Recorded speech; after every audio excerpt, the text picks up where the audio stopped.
Hello tout le monde, j'espère que vous allez bien. Alors aujourd'hui je vous retrouve pour une nouvelle vidéo. Donc je suis maquillée et habillée comme dans ma dernière vidéo, tout simplement parce que pour moi on est le même jour.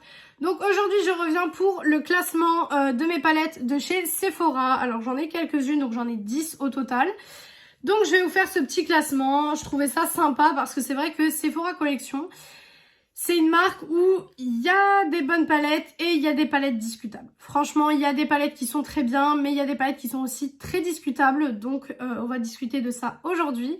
Et on va commencer tout de suite. Alors, à la 10e place, nous avons la Wishing You, donc la palette de Noël de cette année. Alors, celle-ci est donc en 10e place pour une raison très très simple que je vous montrerai tout à l'heure quand elle arrivera. C'est que ils nous ont fait du réchauffé de la palette de l'année dernière. Donc là, c'était la palette de Noël 2022. Et ils nous ont fait du réchauffé de la palette de Noël 2021. Voilà. Donc, j'ai pas été très fan de ça. Je l'avais pas vu tout de suite, en fait. C'est quand j'ai reçu la palette. Heureusement, je l'ai commandée en journée gold. Donc, je l'ai eu moins cher. Donc, déjà, le packaging, je suis pas super fan. Mais bon, ça, j'arrive à faire abstraction. Mais du coup, hop, je vais enlever le film. Et donc, voilà ce que ça donne. Donc, pour la palette. Voilà. Donc, les couleurs sont jolies. Franchement, c'est des très jolies couleurs. Maintenant, quand on arrivera à la palette de Noël 2021, je vais vous montrer les deux côte à côte. Vous allez voir que c'est très ressemblant, pour ne pas dire pareil. Clairement, pour ne pas dire pareil, c'est très ressemblant. Et quand j'ai remarqué ça, je me suis dit, mais c'est du foutage de gueule, en fait. Clairement, de faire du réchauffé comme ça, d'une palette qui est en plus de leur marque à eux, parce qu'en plus, c'est pas une palette qu'ils ont pris inspiration d'une autre marque ou quoi, ils voulaient peut-être faire quelque chose de ressemblant et tout. Non, ils ont fait carrément pratiquement la même que l'année dernière, en plus. Donc, j'ai trouvé ça clairement... c'est clairement du foutage de gueule. Donc celle-ci, je ne peux que la mettre en 10. Pour le coup, je ne l'ai même pas essayée en fait parce que ça m'a même pas donné envie de l'essayer. Donc je ne peux que la mettre en 10 en fait. C'est la plus décevante que j'ai de chez Sephora. Donc je ne vais pas remettre le film tout de suite parce que je vais quand même devoir la réouvrir dans quelques temps. Ensuite, en 9e place, nous avons la Pocket Palette. Donc c'est la Pocket Palette rose bien sûr. Mon look parle de lui-même aujourd'hui. Voilà. Alors... cette palette est si passe tout simplement parce que je ne l'aime pas. Clairement, je ne l'aime pas. Autant le packaging, je trouve que c'est très gadget. C'est vraiment super gadget avec le petit lacet là. Et en fait, je trouve que la color story est banale en fait. Vraiment, c'est une color story. Il n'y a rien de fou. Vraiment, le fard le plus fou, on va dire, c'est celui-ci qui est un petit peu duochrome. Mais je veux dire, ces tonalités-là, je les ai dans beaucoup d'autres palettes. J'ai absolument pas besoin d'avoir la Pocket Palette Sephora Collection pour avoir ces teintes-ci. Et vu tout ce que j'ai dans ma collection actuellement, cette palette-là est beaucoup trop ennuyante et beaucoup trop boring pour tout simplement la mettre plus haute dans le classement. Je peux pas la mettre plus haute étant donné que... voilà, je la trouve quelconque en fait. Vraiment, je la trouve quelconque. En 8e place, nous avons la Wonderful Wishes, donc qui était la collection de Noël de 2021, mais c'est pas celle-ci que je pensais. Voilà. Et donc, celle-ci est en 8e place. Hop, donc pareil, toujours avec leur packaging là que je déteste. Mais par contre, celle-ci, niveau color story et niveau qualité... je l'aime beaucoup. Celle-ci, vraiment, pour le coup, je l'aime beaucoup. Je l'ai utilisée à maintes reprises. C'est une palette neutre qui est super cool quand vous savez pas forcément quoi faire ou vous n'avez pas forcément le temps de faire des make-up super travaillés et que vraiment, vous n'avez pas trop d'inspiration. C'est vraiment une palette sympa. Vraiment, c'est une palette sympa. Maintenant... il y a mieux, vraiment il y a mieux, mais vous avez vu qu'il y a largement pire. Donc celle-ci, elle est quand même assez haut dans le classement pour sa color story, j'ai envie de vous dire. Donc j'aime beaucoup. Et puis bien sûr le fait que c'était une édition limitée et qu'on ne peut plus la retrouver, bah du coup moi je vous en parle moins parce que je sais la frustration que c'est de voir une belle palette dans une vidéo et de se dire mince, elle était en édition limitée, je ne peux plus la trouver. Bien sûr, on a notre cher ami Vinted pour aller chercher ces éditions limitées. Mais parfois, il y a certaines éditions limitées qui n'y sont absolument pas ou qui sont en très très mauvais état. Moi, en général, je prends des palettes qui sont neuves parce que j'aime bien avoir des palettes qui sont neuves, voilà, pour l'esthétique, etc. Enfin, pour mon esthétique et voilà. J'aime bien avoir des palettes neuves, mais c'est vrai que c'est très frustrant si jamais je vous montre des palettes qui sont en édition limitée et en plus qui ne sont plus disponibles. C'est pour ça que beaucoup de palettes Sephora Collection, je n'en parle jamais parce que c'est que des collaborations en général ou des palettes édition limitée comme celle-ci. Donc je vous en parle jamais. Après, si vous, ça vous dérange pas que j'en parle, n'hésitez pas à me le dire en commentaire. Je vous ferai plus de look avec ces palettes parce que c'est quand même des très très bonnes palettes au final. Voilà. Ensuite, donc la 7e place. Je range celle-ci. Hein. Donc la 7e place, nous avons la Electric Flamme. Ou Flame. Flame. Je sais pas trop comment ça se prononce pour tout vous dire. Voilà. Alors, celle-ci, le packaging, bon, j'aime pas non plus vraiment. Je trouve que ça fait un peu kitsch, hein, pour tout vous avouer. J'aime pas trop le packaging, mais bon, je fais abstraction. Et niveau Color Story, je l'ai mise plus haute que l'autre parce qu'on a cette petite prise de risque au niveau de celui-ci. Donc je l'ai mise plus haute parce que j'ai bien aimé la palette. Je trouve que la qualité est bien. Maintenant pareil, hein, c'est de la qualité Sephora Collection. On parle pas de marques indie comme par exemple Jolly Beauty ou Glamlight ou ce genre de choses. Hein. On parle pas vraiment de marques comme ça ou de Beauty Bay, ce genre de grosses marques pour certaines ou de marques indie.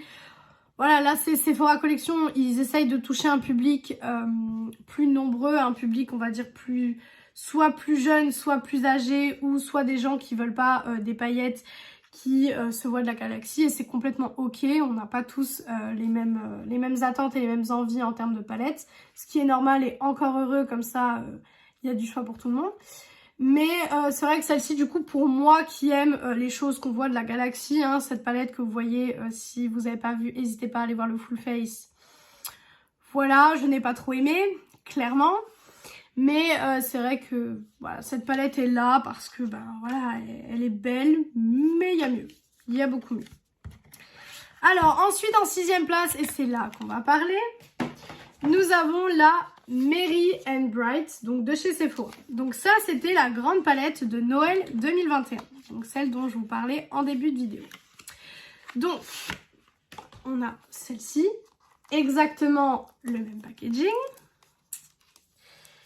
Et nous avons, hop, alors attendez, je n'arrive pas à enlever le plastique. Si je fais comme ça, il ne s'enlève pas non plus. Alors attendez, petit problème de plastique. Non, je n'avais réussi à l'enlever. J'avais réussi à l'enlever, hein. Voilà. Et voilà la palette. Oh mais tiens, ça me rappelle vachement quelque chose. Eh oui, parce que nous avons celle-ci. Vraiment,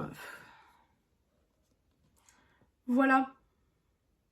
Est-ce que vous voyez la similitude entre les deux? Bien sûr, les fards ne sont volontairement pas placés au même endroit pour éventuellement, voilà, duper peut-être un petit peu. Alors, je dis pas qu'elles sont complètement pareilles, hein. Bien sûr, je dis pas qu'elles sont complètement pareilles, mais elles sont vachement similaires quand même. Franchement, vous pouvez voir qu'elles sont quand même vachement similaires. Le bleu qui est ici, on l'a ici. Le noir là, on l'a là. Le rose un petit peu burgundy, on l'a ici, qui est juste un tout petit peu plus foncé. Donc, elles se ressemblent beaucoup. Vraiment, vraiment beaucoup. Donc, je suis un petit peu déçue. Alors, bien sûr, je pense que ce qui fait qu'elles sont pas forcément pareilles, c'est que celle-ci est plus chaude, celle-ci est plus froide, bien sûr.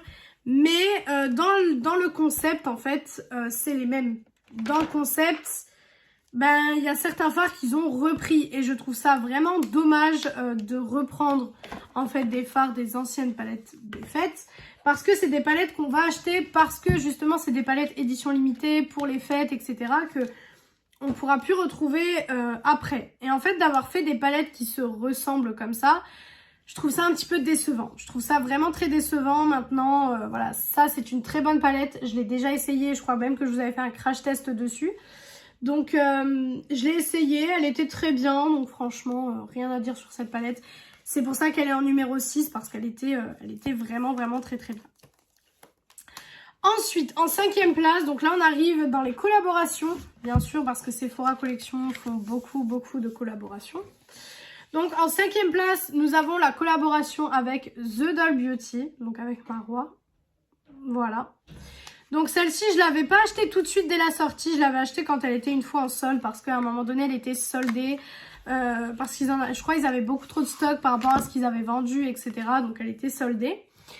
Le packaging très joli, rose poudré, comme ça avec le rose gold ici, avec écrit The Doll Beauty. Le packaging, j'aime beaucoup. Là, pour le coup, c'est une palette classique, donc j'aime beaucoup le packaging. Niveau de la Color Story. Donc, elle se présente comme ça. Vous avez un noir, un blanc cassé, super cool. Un violet ici pour la prise de risque, génial. C'est une belle palette. Maintenant, je trouve que la Color Story est quand même en général très restreinte. Vous ne pouvez pas faire grand chose non plus avec cette palette, donc c'est pour ça que du coup on peut pas faire grand chose avec celle-ci. Donc je ne pouvais pas la mettre plus haute parce qu'il y a des palettes que je préfère amplement, donc là je pouvais pas la mettre plus haute. Je pouvais pas la mettre plus basse parce que la qualité des fards est quand même là, c'est des très beaux fards quand même. On arrive à faire des très jolis looks avec. Donc je trouvais que 5e place, ça lui allait très bien. C'était une très jolie collaboration, bien sûr. Alors, petit disclaimer, quand je parle des collaborations, bien sûr, je ne parle pas des personnes. Je parle vraiment des fards. De toute façon, toutes les personnes avec qui j'ai les collabs, bien sûr que j'aime ces personnes-là, que j'aime ces youtubeurs-là.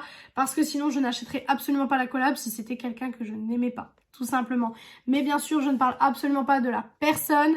Je parle de la palette, je parle de comment moi j'utilise la palette et de comment moi j'aime la palette.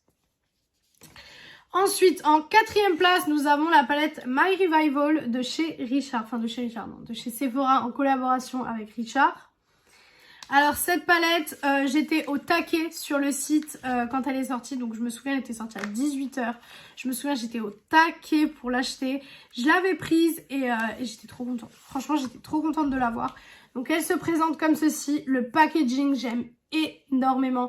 Je trouve que sur cette palette là, il y a vraiment une campagne, il y a toute une campagne et tout un travail qui a été fait derrière. Je trouve que c'est vraiment, même niveau de la campagne, tout a été super bien réussi, le lancement a été super bien réussi. Ça a été vraiment l'une de leurs meilleures collabs, je trouve. Donc il y avait 2 glosses qui étaient avec cette collab, bien sûr j'ai les 2 glosses aussi. Mais je trouve que niveau de cette collab, ça a été vraiment super bien fait et c'est vraiment une collab qui a été super bien réalisée. Et du coup, niveau de la Color Story, alors je vais enlever le papier, voilà. Niveau de la Color Story, on est là-dessus. Alors vous allez me dire, oui, il y a du neutre, etc. Mais on a quand même un jaune, un orange et un rose.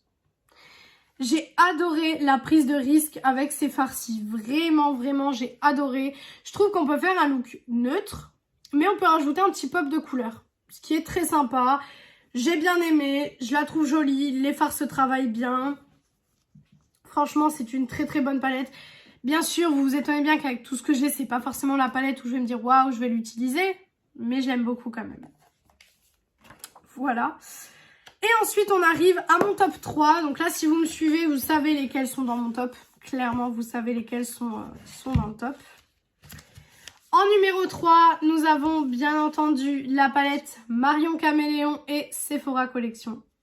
Alors déjà, le packaging est très joli. Alors bien sûr, on ne va pas parler une énième fois du couac du lancement. Clairement, parce que ça a été super mal géré au niveau du lancement, vraiment ça a été très mal géré. Après je sais pas comment ils ont fait, je sais pas à quoi ils réfléchissaient en ayant fait si peu de stock, mais vu la demande qu'il y avait derrière Marion Caméléon, et ils savaient que ça allait être vraiment une collab qui allait beaucoup faire parler et où les gens avaient bien envie de l'acheter. Voilà, ça a été très décevant niveau de ça. Bien sûr, ce n'est absolument pas de la faute de Marion Caméléon, bien sûr, parce qu'elle n'a pas géré le lancement de Sephora, elle n'a pas pu gérer, bien sûr, les commandes, etc., ce qui est logique. Et même elle, dans ses stories, elle était complètement déçue du lancement de certaines choses qui s'étaient passées pour le lancement, etc. Mais j'ai quand même envie de lui dire un gros bravo, et pareil pour The Doll Beauty et pour Richard. un grand bravo pour leur collab parce que c'est quand même pas rien de faire des collabs make-up. C'est quand même un rêve qui se réalise pour certaines personnes. Alors certaines personnes n'ont peut-être pas envie de réaliser des palettes ou des produits make-up, mais moi je sais que voilà, c'est des trucs que j'aime beaucoup. Et je viens de me rendre compte que j'ai oublié 2 palettes Sephora Collection en vous parlant de collab. J'ai oublié les 2 Sananas, j'ai les 2. Donc je mettrai les 2 juste avant celle-ci. Donc je mettrai la rose en première et la beige en deuxième. Voilà, tout simplement. J'ai les 2, mais je sais pas pourquoi je les ai complètement oubliés dans cette vidéo. Mais j'ai les 2, je les mettrai juste avant celle de Marion Caméléon. Voilà, comme ça au moins vous savez un petit peu où elle se situerait dans le truc. Mais je suis complètement déçue de les avoir oubliés pour le coup. Donc, la palette de Marion Caméléon qui se présente comme ceci. Packaging très joli, vraiment très très beau. Et la Color Story, ça a été un gros coup de cœur pour moi. Ce fard est juste magnifique. Donc le fard Château et le fard Caméléon, je trouve que c'est les 2 fards qui sont juste sublimes dans cette palette. Vous avez un noir, un blanc, un beige, beaucoup de couleurs. C'est une palette très complète. Autant vous pouvez faire des looks de jour, de soirée, des looks neutres. Enfin, vous pouvez faire de tout. Et cette palette est vraiment géniale. Vraiment, si on oublie tout le côté lancement un petit peu décevant qu'il y a eu, c'est vraiment une très belle palette quand même. Et elle méritait sa place dans mon top, clairement. Elle méritait. Donc vous avez eu un crash test bien sûr de cette palette où je vous parlais un petit peu plus en détail de comment j'ai eu la palette, etc. Parce que bien sûr, j'étais au taquet, pareil sur le site, hein, j'étais au taquet. Au début, j'ai pas réussi à l'avoir parce que vous savez, il y a eu le bug... elle était plus en stock, mais finalement, il y avait des gens qui avaient fait des paniers fantômes. Donc quand les paniers fantômes s'enlevaient, vous avez de nouveau 1 ou 2 palettes qui étaient en stock. Mais comme les gens la commandaient, c'était de nouveau en rupture. Il y a des gens qui n'ont jamais reçu leur commande de ces palettes-ci. Bien sûr, sur Vinted, les gens l'ont revendu à un prix juste exorbitant. Il y a une personne qui l'a revendu 700 €. Et la palette est partie, hein. La palette est partie à 700 €. Donc franchement, j'étais là en mode, mais what? Mais qui va acheter une palette 700 €? Honnêtement, moi qui est fan de make-up, fan de palettes, etc., j'achèterais quand même pas une palette à 700 €. Faut quand même pas déconner. À part si c'est une palette avec 1000 fards à paupières à l'intérieur, des fards duochrome, multichrome, tout ce que vous voulez.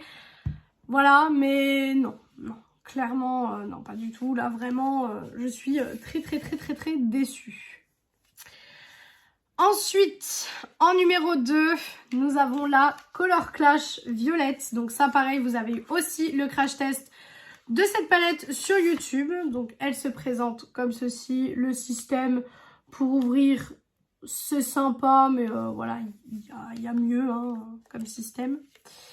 Mais par contre, niveau de la qualité de la palette, c'est une qualité nettement supérieure à tout ce qu'on a eu. Vraiment, c'est une qualité nettement supérieure. Je vais peut-être vous faire un swatch quand même. Allez, ça mérite un petit swatch. Ce fard-ci est magnifique. Le fard un petit peu crème dorée est sublime. Franchement, là, pour le coup, c'est une autre qualité. C'est clairement une autre qualité de ce qu'on a eu chez Sephora Collection. Et pour le coup, ces palettes-là, je les ai vraiment bien aimées. Vraiment, pour vous dire, je me suis maquillée pour le jour de l'an 2021, donc pour passer de l'année 2021 à 2022. Je me suis maquillée avec celle-ci. Donc vraiment, voilà. Et ensuite, en première position, nous avons la Color Clash Rose. Alors là, c'était juste niveau de la Color Story. C'est tout simplement parce que je préfère la Color Story Rose à la Color Story Violette, tout simplement. Pareil, même système d'ouverture. Voilà. Hop, et donc voilà. Si j'avais juste un petit reproche à faire, c'est que dans les deux, celui-ci est pareil. Regardez. Je vais vous le re-swatcher. Mais dans les deux, c'est à peu près le même, hein, vraiment. Vous voyez, c'est approximativement la même chose. Donc très décevant au niveau de ça. Hop, mais par contre, la qualité des fards est nettement supérieure à ce qu'on a eu dans d'autres palettes Sephora. Donc pour le coup, celle-ci est ma numéro 1 de chez Sephora Collection. Donc je suis très contente de l'avoir et je la réutilise de temps en temps. Bien sûr, les palettes Sephora, c'est pas des palettes que je vais utiliser tout le temps, étant donné que dans ma collection, j'ai nettement mieux que ces palettes-ci. Mais c'est des bonnes palettes que je suis très contente d'avoir dans ma collection et que je n'enlèverai pour rien au monde pour certaines. Après, d'autres, comme vous avez vu, Si elle s'enlèverait de ma collection, je ne serais pas très très déçue, hein, clairement. Donc voilà pour cette vidéo. N'hésitez pas à me dire, vous, en commentaire, si vous avez des palettes Sephora Collection et ce que vous pensez de ces palettes, de la qualité des fards, etc. Si vous avez apprécié cette vidéo, n'hésitez pas à faire les petits trucs YouTube. Donc pourquoi pas mettre un like, commenter, vous abonner et partager la vidéo. Ça me ferait très très plaisir.